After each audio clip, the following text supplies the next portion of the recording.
آج اسلام آباد کے اندر ایک بڑا اجتماع ہوا جو حکومتی پارٹی پاکستان مسلم لیگ نون کا ان کی جنرل کونسل میٹنگ ہوئی. تمام جو ان کے عہدیدار ہیں پارٹی کے آئندہ 4 سال کے لیے ان کا انتخاب جو ہے عمل میں لایا گیا ہے. شہباز شریف صاحب جو موجودہ پرائم منسٹر ہیں اور صدر بھی پہلے بھی تھے، اب بھی ان کا انتخاب کر لیا گیا بلا مقابلہ. اس کے بعد مریم نواز جو ہیں وہ بلا مقابلہ چیف آرگنائزر ان کا جو ہے انتخاب ہو گیا ہے.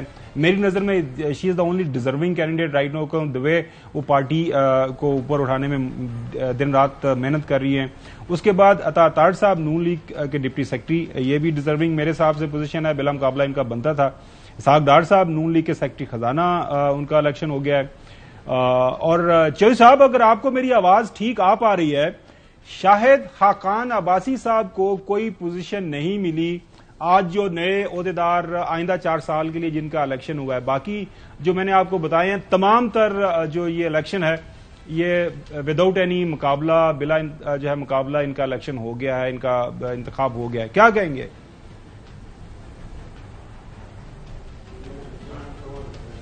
شاہد خاقان عباسی اور مفتاح اسماعیل کو انہوں نے اس لیے کوئی عہدہ نہیں دیا کہ وہ سمجھتے ہیں کہ خاور گھمن اور غلام حسین کی پڑھائی ہوئی پٹیوں پر وہ عمل کر رہے تھے.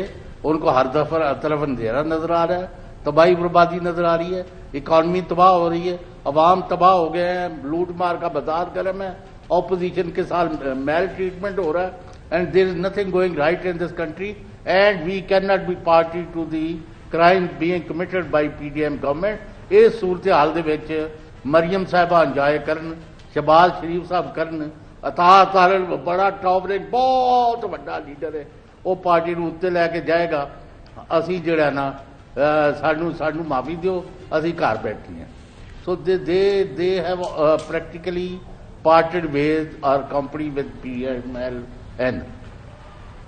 اچھا چوہدری صاحب، آج اس جو ہے وہاں پہ جو ایونٹ ہوا اس دوران جو ہے شہباز شریف صاحب نے بھی اور مریم نواز صاحبہ نے بھی بہت زیادہ تعریفیں کی اسحاق ڈار صاحب کی کہ وہ اکانومی کو جن حالات کے اندر ان کو ملی اور چلا رہے ہیں، موجودہ جو چیلنجز ہیں معاشی، وہ بالکل تعریف کے قابل ہیں.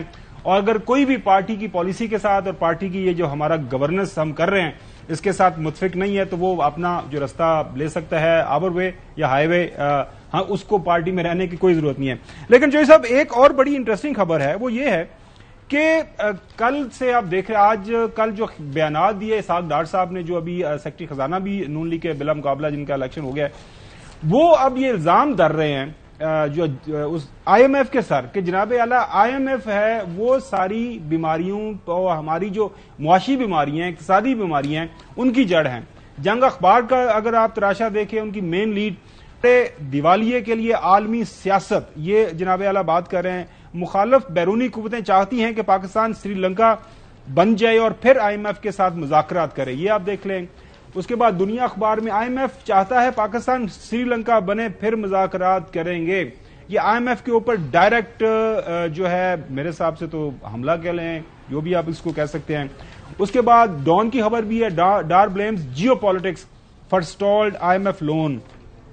اس کے بعد یہ جو ساری پرابلم ہو رہی ہے آئی ایم ایف کے ساتھ، جو آپ کی لڑائی ہو رہی ہے، اس کی وجہ سے روپیہ نیچے گر گیا ہے.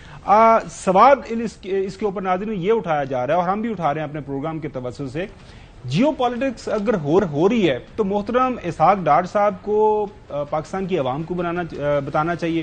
پاکستان جو ہے، پاکستان کا ایوان موجود ہے جو بھی ٹوٹا پھوٹا تھوڑا بہت، اس میں جا کے بتانا چاہیے کہ جیو پالیٹکس کا بیک گراؤنڈ کیا ہے، آئی ایم ایف کیوں جیو پالیٹکس کر رہا ہے. آئی ایم ایف تو یہ کہہ رہا ہے کہ بھیا آپ نے ہم سے پیسے لینے ہیں، پیسے جن شرائط پہ لینے ہیں یہ ہماری شرائط ہے، اس کے اوپر ہم آپ کو پیسے دیں گے، آپ کو اصلاحات کرنی پڑیں گی، آپ وہ اصلاحات نہیں کر پا رہے.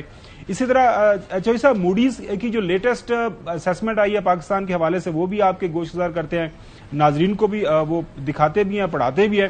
موڈیز نے پاکستان سے متعلق اپنی تازہ ترین رپورٹ میں کہا ہے کہ آمدنی بڑھانے والے نئے اہم اقدامات کی کمی کے نظر حکومت کے محصولات کے تخمینے بنیادی طور پر اس مفروضے پر انحصار کرتے ہیں کہ جی ڈی پی گروتھ زیادہ ہوگی اور محصولات میں اضافے کو سپورٹ کرے گی. لیکن حالیہ تناظر میں ہمیں اس مفروضے سے جڑے تنزلی کے بڑے خطرات نظر آ رہے ہیں. پاکستان کی قرضوں سے متعلق انتہائی کمزور اطاعت قرض کی پائیداری سے جو ہے متعلق خطرات کو بڑھا دیتی ہے.